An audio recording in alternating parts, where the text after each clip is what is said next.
Obrigado, presidente. Ao cumprimentá-lo, cumprimento todos os membros da mesa, senhor senador. Senhoras e senhores aqui presentes, primeiro agradecer pela oportunidade de debater essa questão de ter um marco legal no Brasil sobre a internet. E, do ponto de vista nosso da Anatel, eu fiz questão de trazer uma apresentação um pouco mais técnica, mas tentando trazer o que acontece, o debate no mundo e refletir esse debate hoje aqui no Brasil, da importância de termos uma legislação nesse sentido e quais os reflexos que isso pode ter no dia a dia e na evolução dos serviços de acesso à informação. Ou seja, como que os serviços de banda larga, seja eles fixo ou móvel, podem contribuir para o desenvolvimento da sociedade informatizada, da digitalização cada vez maior do nosso país. A próxima, por favor.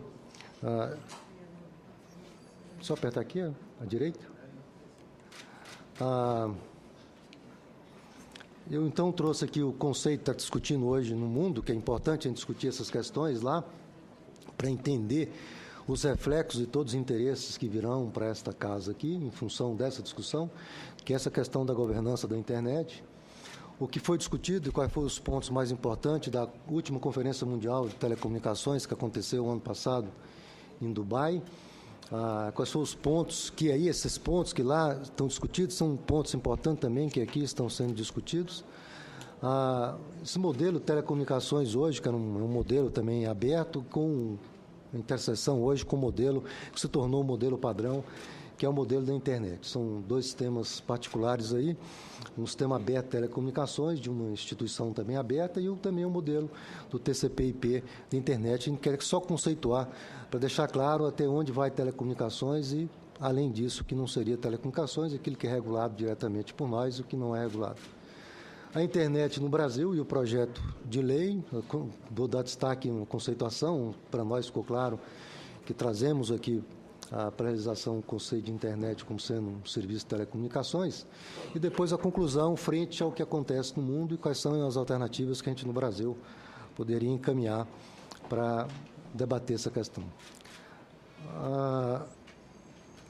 A questão da governança da internet não trata somente de pontos como nomes de domínio, onde você www.senado.gov.br, ou endereços IP, está ali de rede, mas envolve outras questões como proteção de dados, spam, custo de interconexão, entre outros aspectos. Deve ser considerada a importância estratégica, econômica, social, tecnológica e comercial, além dos aspectos relacionados à segurança das aplicações na internet. Como é que está esse modelo hoje no mundo e a dependência que o Brasil e praticamente todos os países do mundo, exceto a União Europeia, têm com relação a esse modelo?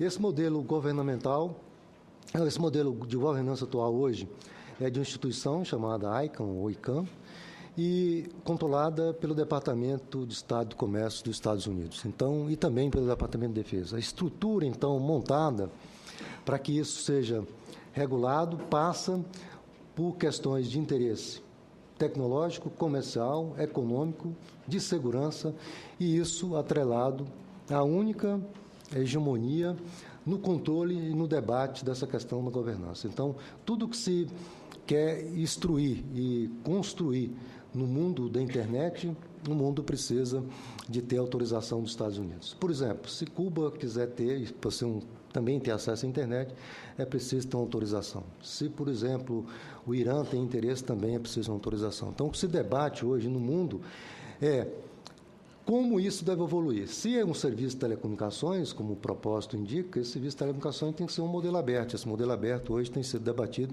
nos fóruns internacionais adequados, na ONU, no caso da OIT, que é a União Internacional de Telecomunicações. Então, a discussão que hoje se trava, com todo esse poderio na mão, fica muito difícil para qualquer país se defender, do ponto de vista de segurança das suas informações, mesmo que as informações sejam armazenadas no Brasil, se o modelo hoje atual dessa governança é um modelo que não tem atribuição praticamente aos países que compõem esse cenário. Então, esse é um ponto importante que está em debate no mundo todo, foi muito discutido essa questão lá em Dubai. Qual foi a posição dos Estados Unidos? Acho que é a posição que o Brasil deve adotar. Eles chegaram dizendo que tinha um projeto de lei, que era uma lei aprovada pelo Congresso americano, e eles não podiam debater essa questão no fórum de telecomunicações, porque a palavra, por exemplo, internet, jamais poderia ser discutida. E o que saiu daquela reunião e o debate é que todos os países que queriam discutir essa questão eram países que queriam dominar nas suas estruturas nacionais, a estrutura de comutação e de encaminhamento da internet para ter controle dessas informações, criar censuras e começar a ter possibilidade de ter acesso às informações, seja de pessoas físicas, jurídicas, de negócio, etc. Então, que assim que isso mudasse, a internet acabaria e o mundo teria suas internets proprietárias dos países, e isso não levaria a um mundo aberto como é hoje. E o que nós vemos hoje é exatamente o contrário, ou seja, por ter talvez essa estrutura, tem possibilitado, como tem saído na imprensa, o que a gente tem visto aí em termos dessa governança. Então, é algo importante aqui debatermos, se também tivermos, vamos ter que ter uma lei, e essa lei teria que fazer frente também, mesmo que do ponto de vista operacional, teria uma discussão. O que foi discutido, então, lá dos pontos mais importantes, para ter uma ideia, primeiro, no preâmbulo, que falava dos direitos humanos de acesso. A discussão, basicamente, era que a China não aceitava incluir a palavra e as discussões de direitos humanos, porque, como todos sabem, o que vem discutindo, que eles teriam interesses de controle do acesso do cidadão à internet. Mas, da mesma forma, os Estados Unidos não aceitavam a questão do direito de acesso dos Estados-membros, por exemplo, de Cuba ter acesso à internet, do Irã ter acesso à internet. A partir do momento que a China aceitou os direitos humanos no caput, restou claro que não era essa a questão de debater os direitos humanos, mas a questão de manter o controle da hegemonia nesse mundo da internet. E não votaram favoravelmente essa questão, mas assim passou, porque a maioria dos países presentes votaram, mas foi claro, acho que aqui o Congresso tem esse conhecimento, os Estados Unidos e países da União Europeia e alguns outros não assinaram definitivamente esse acordo internacional. A mesma questão com relação à segurança da internet. Os artigos específicos que ali estão, e o Brasil tem uma participação muito importante nessa questão, também foi muito debatida, porque o que se colocava por trás é que a internet é livre, aberta e não tem que ter nenhum processo de segurança. Você olhou, hoje nós usamos a internet para tudo, para nossas relações não apenas pessoais, mas comerciais, bancárias, etc., como que essa rede não tem que trazer princípios básicos de segurança. Essa segurança passa pela questão da governança, ou seja, da soberania dos países envolvidos nesse mundo. Então, isso era importante, também não foram favoráveis, votaram contra, mas, mais uma vez, também os princípios básicos passou. Outra questão importante, mais uma vez debatida e também não aceita, é a questão do roaming internacional, que também está sendo discutido, que hoje, quando você viaja, vai a qualquer país, a gente sabe quanto se paga pelo roaming internacional. Por quê? Porque as estruturas hoje estão todas fora e não no Brasil. Então, como você não tem essa possibilidade, não tem esse controle, o preço realmente é quase proibitivo de uso quando você sai fora. Houve alguns acordos no nível da União Europeia, nos países europeus, mas nós não conseguimos. Mas saiu, eles também, na época, estavam contra, acabaram voltando atrás e aprovaram esse projeto, de a gente criar essas condições. O que é que nós estamos falando disso aí? É o seguinte, hoje, como a maioria do tráfego sai do Brasil e tem que ir para os Estados Unidos, porque nós aqui não temos a estrutura que alguns outros países, já por negociação com os Estados Unidos, conseguiram, por outros interesses, a balança comercial está invertida. O Brasil hoje encaminha mais de 600 milhões de reais, ou dólares, não me lembro, das empresas brasileiras, porque o tráfego tem que ir todo para os Estados Unidos para depois voltar ao Brasil. Então, como essa balança está totalmente desbalanceada, nós precisamos discutir, como tem hoje nos serviços de telecomunicações, que é o pagamento pelas redes de lá e pelas redes de cá. Se o tráfego internacional é para aquele país, vai para aquele país. Se é para a Alemanha, vai para a Alemanha. Se é para o Japão, vai para o Japão. Se é para os Estados Unidos, vai para os Estados Unidos. Mas não tem sentido de tráfego da Argentina, Brasil e Argentina, passar pelos Estados Unidos. Então, essa questão do roaming é um ponto importante, que envolve, mais uma vez, também a questão da estrutura da governança.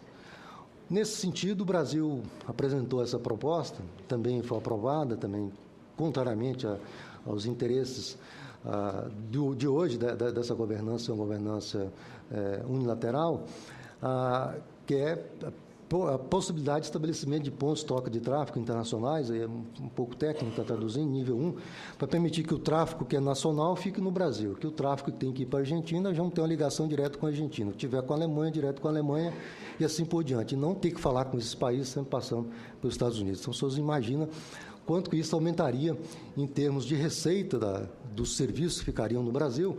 E aí entra a questão que o colega Max colocou, do Ministério, da importância de a gente pensar também na estrutura dessas informações estarem armazenadas no território nacional, que é a discussão, como foi colocado aqui, dos data centers. Por que esse data center tem que sempre ficar fora? Não, isso depende do modelo que vai ser adotado. Telecomunicações hoje é assim, para qualquer tipo de serviço. Então, isso aí investe, e é importante para quê?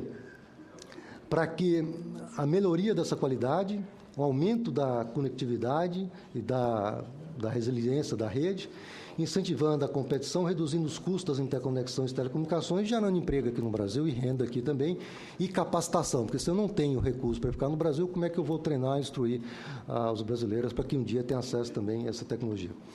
E o último ponto, esse aí ficou então no artigo 3º desse tratado, foi a questão da governança não ser uma governança unilateral e ser multilateral, ou seja, que todos os países participam, como é hoje, com telecomunicações na OIT. Não houve um acordo, isso foi por resolução anexa a esse tratado, e essa resolução abriu essa possibilidade de debate, que é o que está debatendo hoje. Já tivemos uma reunião esse ano em maio, em Genebra, vamos ter uma reunião agora em novembro, dezembro desse ano, para poder, no nível mundial, buscar uma solução. Ao solucionar, nós vamos ter as condições nas legislações de cada país, como é hoje, para telecomunicações, com a Lei Geral de Telecomunicações e agora com o Marco Civil da Internet. Só para enfatizar aqui a separação do mundo de telecomunicações do mundo da internet, que eles hoje se fundiram. Do lado esquerdo ali temos é uma estrutura, nós chamamos de camadas, como a máquina precisa falar com a máquina do outro lado. A disseção ali até a aplicação, basicamente, quando você entra, bota seu login, sua senha, vem a estrutura da sua tela, as cores que vem no seu computador, e vem a aplicação propriamente dita, um controle de estoque, uma folha de pagamento, um acesso a um banco, etc. Isso em telecomunicações é bem segregado. No mundo da internet, que chama ali TCP/IP, eles chamam tudo isso de aplicação. Nós também chamamos de aplicação. Então, é aplicação para aplicação. Olhando para a internet do lado direito ali tem aquele FTP, que é para transferência de arquivos, quando você vai e baixa um arquivo de um determinado provedor de informação. Tem um SMTP, que é quando você faz aí, manda os seus e-mails, troca comunicação, está toda a estruturação ali, e tem ali onde você entra em todos os sites do mundo todo, que é o www. Esse mundo da aplicação, que a gente chama de praticamente valor adicionado em todo mundo, é separado do que é telecomunicações, está ali de rede para baixo. Tanto do ponto de vista da estrutura do telecom, como do ponto de vista da estrutura da internet. Transporte, então, que é esse nível que está ali, ele separa esses dois mundos e caracteriza a separação do que é o mundo da aplicação e faz a interface entre a aplicação e a estrutura de rede. O que nós estamos discutindo, fala muito aqui, aí isso foi importante para a gente caracterizar a neutralidade de rede. Como bem disse o Max, a neutralidade de rede de telecomunicações, por natureza, é uma obrigação. Não só do ponto de vista dela ser neutra, em todos os seus sentidos, como do ponto de vista também, como está na Constituição brasileira, da sua inviolabilidade. Então, de rede, tanto faz do ponto de vista de telecomunicações para as redes convencionais, como para as redes que dão suporte à internet, o que está para baixo ali também constitui essa estrutura tanto para telecomunicações quanto para a internet. Do ponto de vista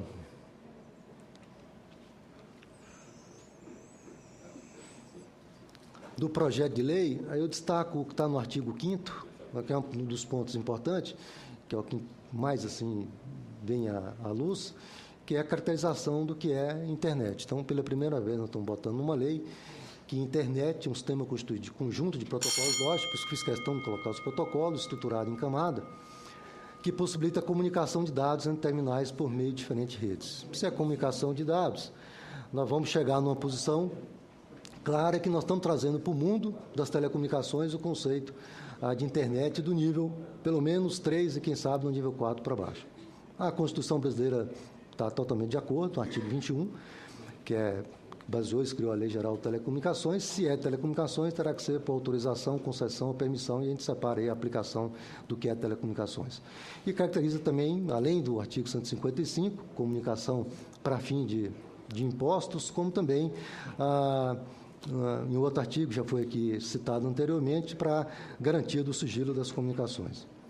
A Lei Geral de Telecomunicações, ela suporta, ou seja, no artigo 1º de Telecomunicações, é claro que a Anatel regula, mas aqui está havendo uma proposta que pode ser feita por decreto, em alguns princípios, mas o próprio artigo 60 da Lei Geral caracteriza o que é serviço de telecomunicações, está totalmente em sintonia com o conceito está aí de internet, e também com relação ao serviço de valor adicionado, fica claro para a gente que são serviços daquelas camadas que estão lá de aplicação, e cabe à Anatel, então, regular os condicionamentos e a relação entre aqueles e as prestadoras de serviços de conexão à internet, como está dito aqui, operadoras de telecomunicações.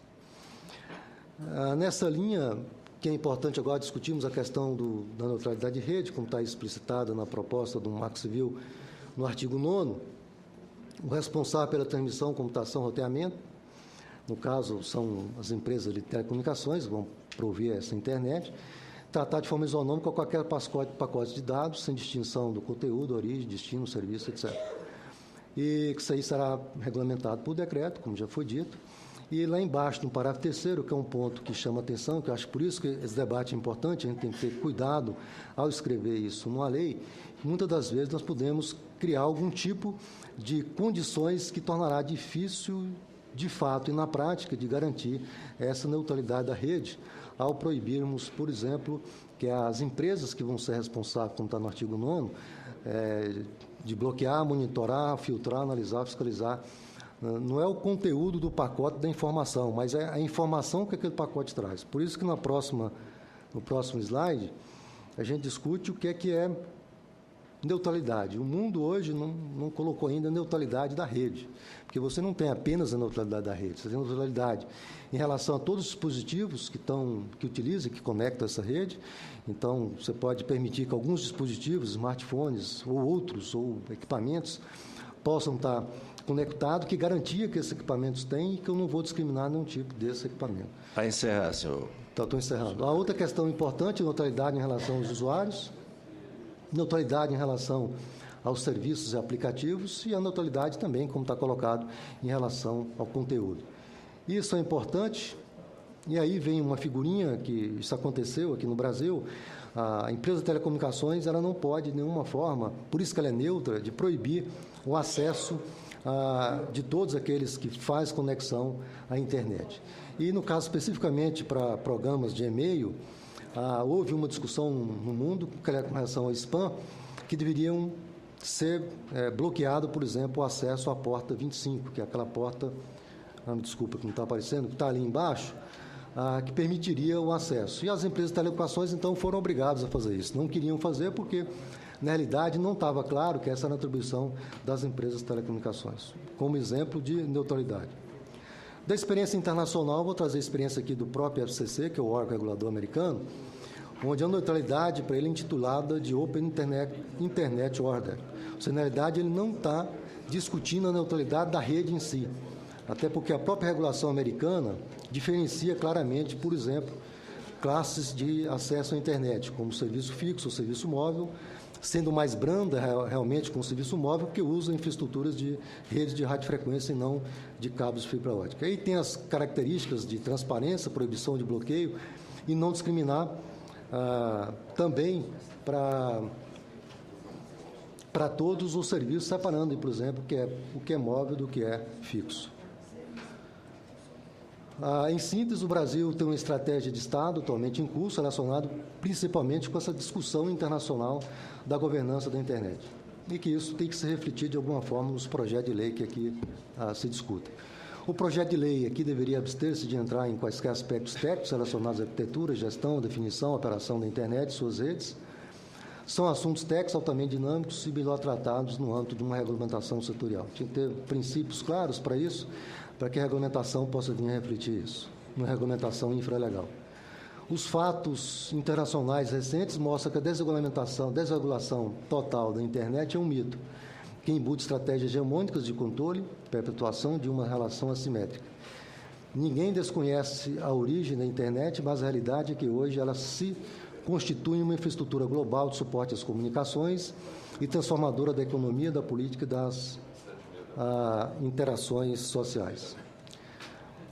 Como conclusão, quais são os problemas estruturais que afetam a arquitetura praticamente no Brasil? Talvez nem todos os países passem por isso. Primeiro, a questão da governança da internet, como eu coloquei, e em função disso, essa topologia centralizada da internet, que tudo tem que ir em um determinado ponto, que é localizado nos Estados Unidos, e aí vem, em consequência, também o trânsito IP internacional, que é a questão da segurança. Se não discutirmos essas questões e buscarmos soluções, e aí alguma, em projeto de lei, nós podemos continuar com o que existe hoje. Todas essas rotas internacionais de fibra, o destino sempre é os Estados Unidos. Do mundo todo, como está ali, vai para os Estados Unidos. E no mundo de telecomunicações, se nós mudarmos esse processo, nós vamos ter rotas internacionais entre países, e não de um determinado país para um único país, e desse país para o resto do mundo. Da mesma forma, vem a questão dos pontos de troca de tráfego, que é a questão da comutação e a garantia da segurança, onde essas informações, data centers, podia estar nos data centers nacionais, que facilitaria toda essa integração. Então, esse debate é muito mais amplo do que a gente discute aqui no Marco Civil, nos seus princípios são colocados. Acho que é importante trazer essa mensagem para o debate nessa casa. Obrigado pelo